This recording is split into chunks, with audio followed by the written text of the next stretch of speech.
What is up, y'all? Welcome back to the Stoke Metabolic Coaching Podcast. We talk all things health, fitness, and wellness. I'm your host, Coach Tom. I'm super excited to have you here as always. And I'm going back to the AMA. Ask me anything. And it's going to be a back-to-back episode because the last episode, we chatted about my boy Joe, DVC runner. He had a great question. Hopefully, I did a great job answering it. And he came out with another one right after that. Protein versus carb intake when balancing strength and distance running. So he's trying to find out, how much protein should I be taking? How much carbs should I be taking while strength training and distance running?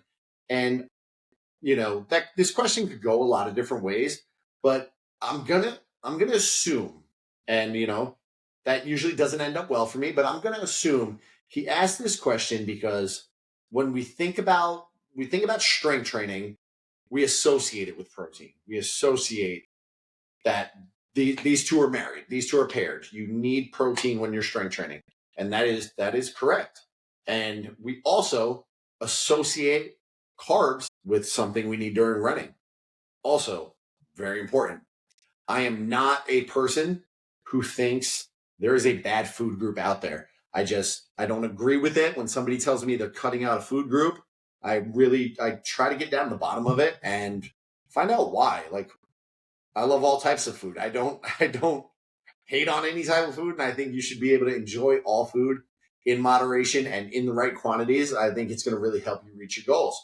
So I think both proteins and carbs are super important, as well as fats. So now that we got that out of the way, well, since I'm the strength guy, since I'm the muscle guy, we'll talk a little bit about protein first. And protein it's the building block of muscle. When you're engaging in strength training, you're breaking down muscles, you're breaking down fibers, and protein is going to help rebuild that.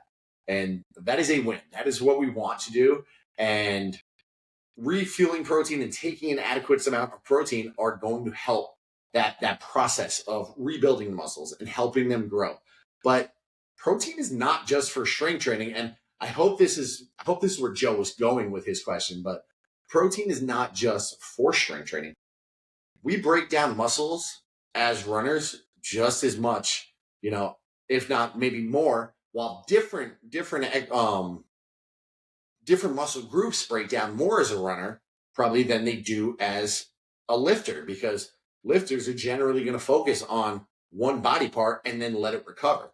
Runners, especially those that are running daily are beating those legs up. Oh, well, I think we associate protein with strength training. I'm a firm believer that we absolutely need to make sure we're getting in adequate protein if we're running. So it's just going to help all of that prolonged stress that you're putting your body through as a runner, and the same goes for carbs. And look, I've been through every diet. I tried everything under the sun when I was getting started, and I went the low carb route. I went the keto route. It wasn't for me. I felt tired. I felt depleted, and I felt like I couldn't put my best foot forward in the gym. So we associate, just, diving back to before, we associate carbs with running and endurance because they're the body's primary fuel source. They are our energy source, especially during high intensity workouts, like running. But they also come into play during strength training. As somebody who lifts 4, 5, 6 times a week sometimes, I want to replenish my glycogen stores. I want to fill my muscles with carbs so that I can be strong and that I have the energy to lift for a sustained period of time. We deplete glycogen as we work out, and we need to refuel that. I have recently, and I'm a creature of habit. If you've listened to the show before, I'm definitely somebody who has certain habits that I follow, and that's what keeps me. It's that discipline that keeps me going and keeps me in the game. One of those habits is, I follow a pre-workout ritual where I'll have my coffee while I walk on the treadmill. I will go in the sauna just to loosen up a little bit. And I was eating a rice cake. Before I worked out, and for probably 2 years, just one rice cake, just to give me a little carbs, give me a little energy to get me through the lift because I work out in the morning. I'm not one for fasting. I don't, there's benefits for some people, but it's really just calorie deficit. That's a whole nother rabbit hole I could go down, but I'm not going to do that right now. Where I'm going with this though, I switched my pre-workout routine to where I'm taking in, it's a product called Ignition, which is a fast digesting source of carbohydrates. And I believe a serving has like 50 grams. I'm taking in a half serving pre-workout along with a serving of protein just to get those nutrients into my body and going before I even start. And 2 weeks of doing this, my strength, and maybe it's placebo, but my strength has shot through the roof. And that's been, that's been a win for me. That has been phenomenal. I feel better in the gym. I take a full serving of the Ignition from First Form after I work out, along with a scoop of protein as well. So these are nutrients, macronutrients that I know are important for my goals. And that's gonna, optimizing performance. I don't think we have to worry about a balance, but we need to worry that we need to make sure we are taking in enough protein and enough carbs to support our goals. So that will lead me into part number 2 of this. Now, ask yourself what your goals are.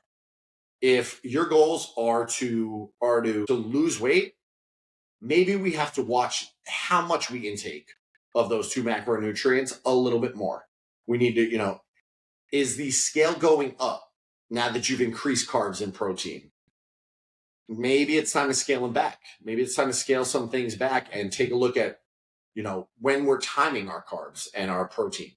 I personally, like I just told you guys, I take in those fast digesting carbs before working out and after working out because I know my body I'm putting my body through stress and I want fuel for that stress. I want to be able to, carry myself through the workout successfully and make progress, so you got to look at your goals. If you're in a cut, we got to scale both back.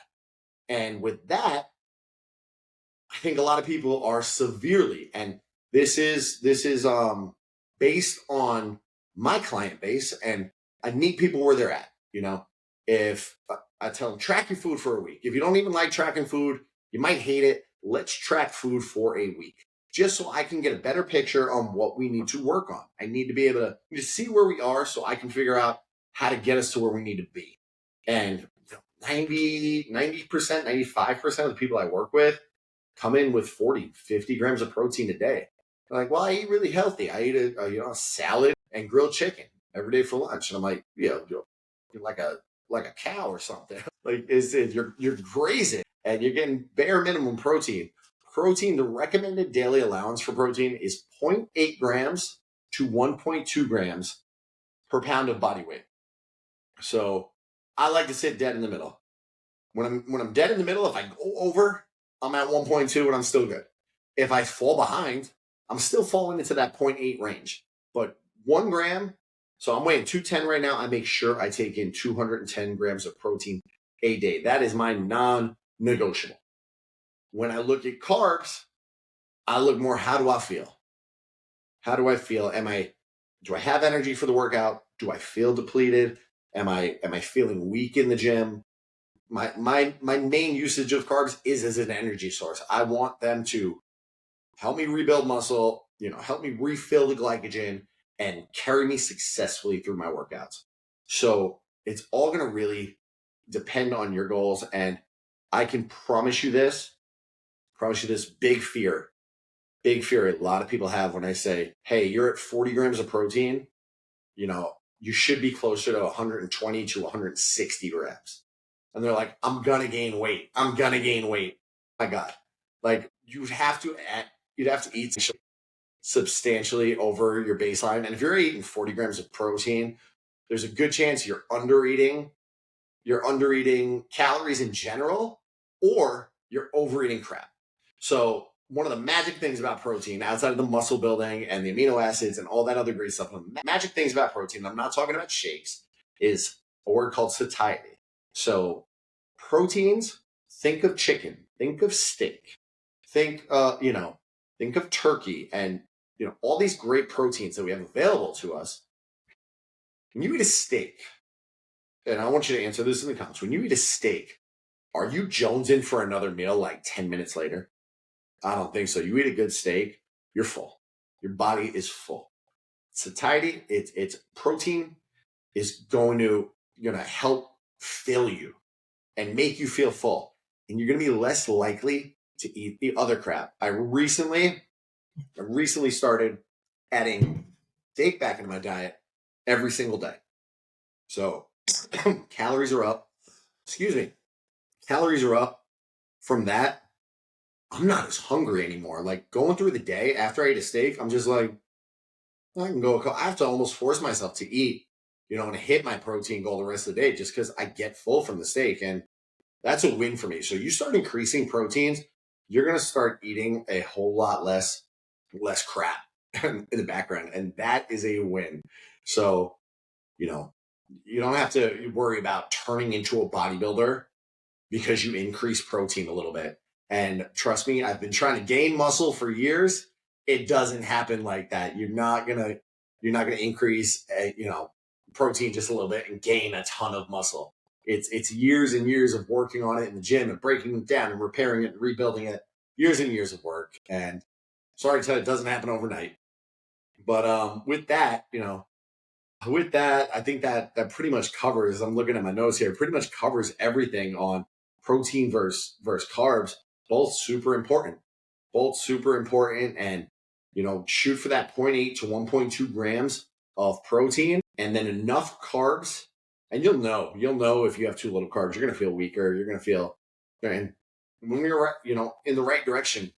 Joe's probably training for a marathon right now. So as marathon training goes on, Joe, I would say increase carbs. You're doing more running, you're doing more activity. Carbs should go up during that process. You're expending more energy. Your body needs to refill that energy. You're trying to lose weight. You don't want your deficit. You don't want to beat yourself into the ground. You can't keep driving a car into the ground and expect to get the best performance out of it. So I'm probably at the point where I'm rambling a little bit right now. I'm ranting, but I love talking this stuff. If you have questions, leave them in the comments, share, like, all that fun stuff. And I look forward to seeing you guys next time. Talk to you soon.